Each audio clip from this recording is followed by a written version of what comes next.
Hey everyone, and welcome to week 2 of our September lessons, all about Jesus's bright light. So this month we're talking about compassion, and remember we define that as caring enough to do something about someone else's needs. Let's check out today's Bible story, and then we'll meet back here to talk about it and pray together. I'll see you in a minute.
Some nuts, dried fruit, more dried fruit.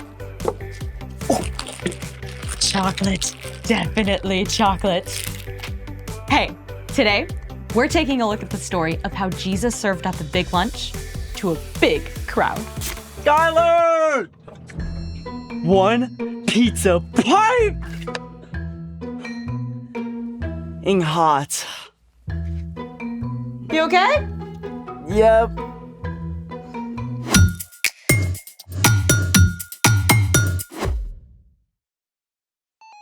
Hey guys, I'm Skylar. And I'm Sebastian. This month, we're talking about how following Jesus changes the way we treat others. Right, Sebastian? Still not feeling great? I dropped your lunch. Total klutz move. It's okay. I didn't really want pizza. You're literally wearing a pizza shirt. And that growl came directly from your stomach. Okay, but that's besides the point. I mess up all the time. Mistakes and accidents happen. You're worth so much more than a dropped pizza. I guess. I just want to go back and change the great pizza catastrophe of 24. How about we make our own instead? Make our own pizza with what? The Story Lab always comes through. Oh, and the snack pantry. I just restocked. Yeah, this could work. Let's make it. Okay, we're all set up. I got some string cheese I can use as pizza cheese. I got some tomato sauce. And I even found a can of anchovies. I definitely did not put those in the snack pantry. I want to try them. We're starting the dough for the pizza crust. You'll need 2 cups of water, 5½ cups of all-purpose flour, 4 tablespoons of olive oil, 2 to 3 teaspoons of salt, 1 to 2 teaspoons of sugar, 1 teaspoon of garlic powder, and a pack of dried yeast. Step 1. Activate your yeast. Yeast is a type of microscopic fungus. When it's activated, it pumps up your bread dough to make it soft and fluffy. Oh, so yeast is like microscopic cheerleaders. Okay. Kinda. To activate your yeast, mix the yeast with warm water in a small cup or bowl. Then add some sugar to speed up the activation process.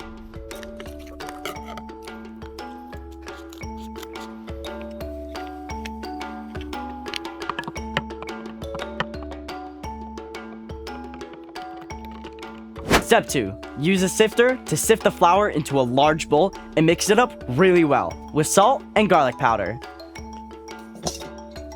We'll need these. This is why cleaning your workspace is very important.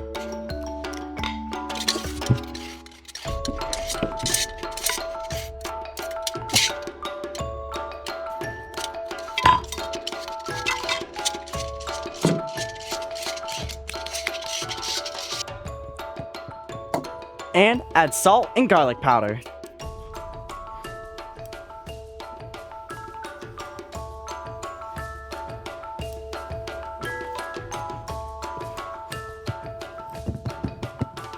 Step 3, add in the olive oil. And you'll want to stir.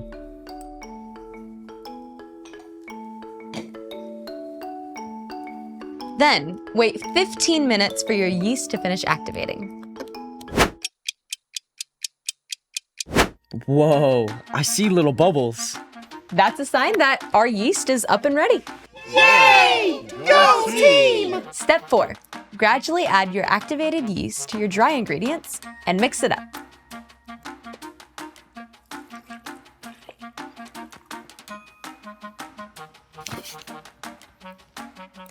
You'll need to stir for 5 to 10 minutes until the dough starts coming away from the sides of the bowl. This is a workout. Pizza dough was not made for the weak. I'm gonna use my hands. Okay. This seems a lot more effective. I would recommend using your hands.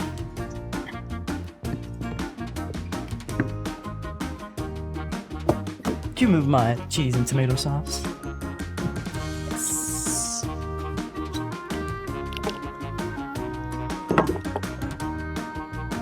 This is a workout. The dough is formed and done.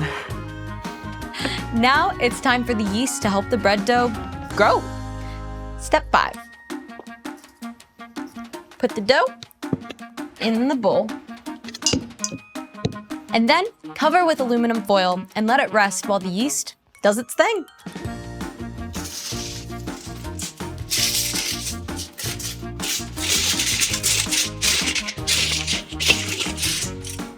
When you add yeast to water and flour to create dough, the yeast eats up the sugars in the flour and gives off a mixture of ethanol and carbon dioxide gas. The team's all here!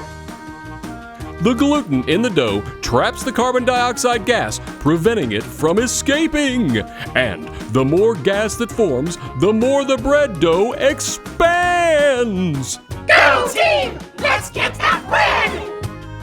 Oh, so the yeast makes the dough blow up like a balloon, and that's why it makes bread so fluffy. You got it. Now that the dough is covered, let it sit for 1 to 2 hours. See ya.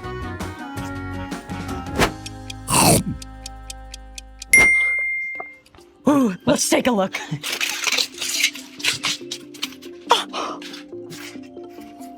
It's like double the size. Wow, it's huge. Yep, That's the yeast at work. Now, we just have to roll out the crust, add the toppings, and bake. Awesome. And speaking of all things bread, it's time for... The story before the story. Today we're in the book of John, which tells the story of Jesus. John was one of Jesus' closest friends. He recorded stories from the life of Jesus. John described several important miracles that point to Jesus being the Son of God, so everyone would believe. Jesus did so many amazing things, and John was always right by his side. Which is where our story starts. Take it away. Hey everyone, I'm Erica. Today's story is a feast for the mind and soul. One day, Jesus and his disciples sailed across the Sea of Galilee. However, a huge crowd of people who had seen him do miracles was hot on his trail. Hey, isn't that the guy who was healing people? It is. Where's he going? I totally want to ask for his autograph. Me too. Let's follow him. Yeah! Jesus went up onto a mountainside and sat with his disciples. But as he looked down, he saw the huge crowd approaching quickly. We want Jesus! We want Jesus! Wow, that's a lot of people.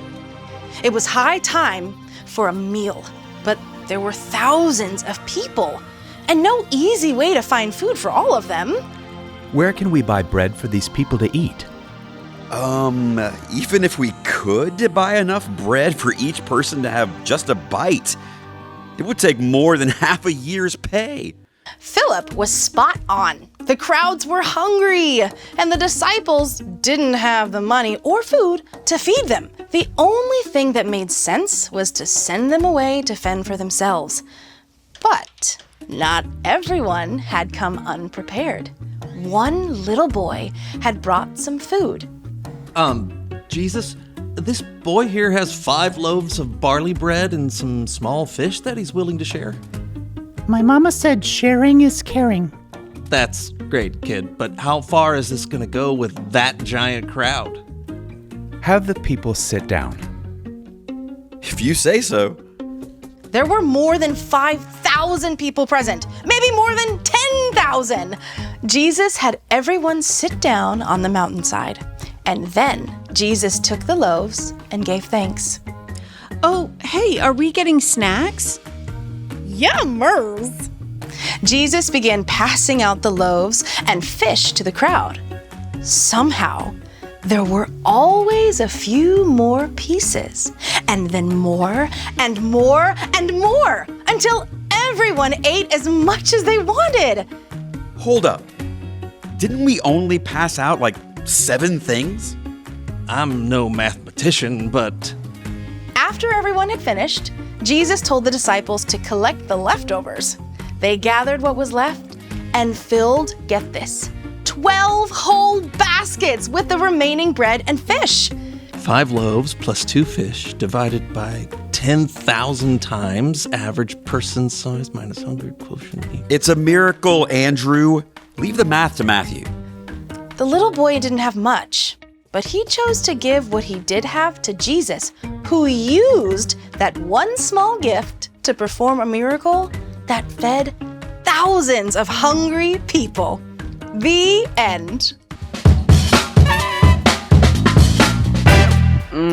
Can you imagine infinitely multiplying snacks? If I was in that crowd, I wonder if I would have shared my food. Well, the kid sure didn't have to share. I mean, he never imagined it could feed everyone, but he chose to step up anyway. So, what's our part in the story? Well, you may not feel like you have a lot to give, but when you choose to trust Jesus and offer what you have, he can use it to meet the needs of other people in a big way. That's what true compassion looks like. Compassion is caring enough to do something about someone else's needs. That can also be the simple stuff, right? For sure! Like, say a friend forgot their lunch. You can share half of your sandwich. It's a great way to show compassion like Jesus. And it's more than just food. Yeah, exactly. You could share your favorite game or toy or book. Or you can share a special skill or talent. Like, if you're great at math, you can help your friend with their homework.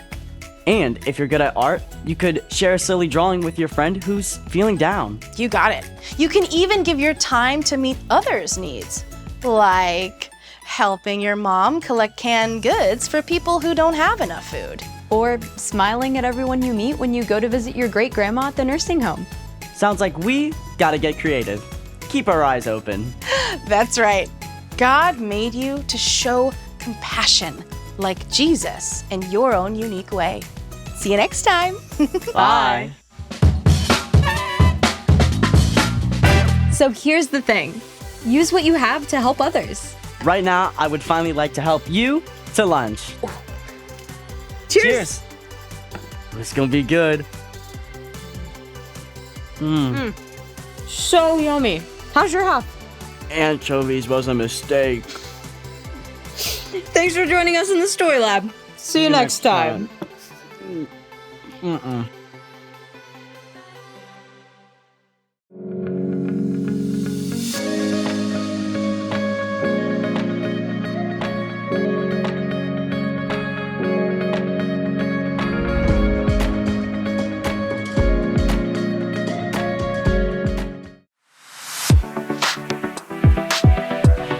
In today's Bible story, we see a young boy give Jesus his small amount of food to help feed a very large crowd. Jesus was able to use the small amount that this young man had to feed a crowd of over 5,000 people. God can use whatever small amount you have to do very big things with it. So our bottom line this week is use what you have to help others. Let's go ahead and pray to God now and just ask for his help. Dear God, thank you for sending Jesus to be our rescuer. Jesus came to save us, and he also came to show us how to live with compassion. We want to show others we care by meeting their needs, just like Jesus did. Please help us, make us aware on how and where we can show compassion and help the people around us. We love you and we pray these things in Jesus' name. Amen. All right, friends, I'll see you next week.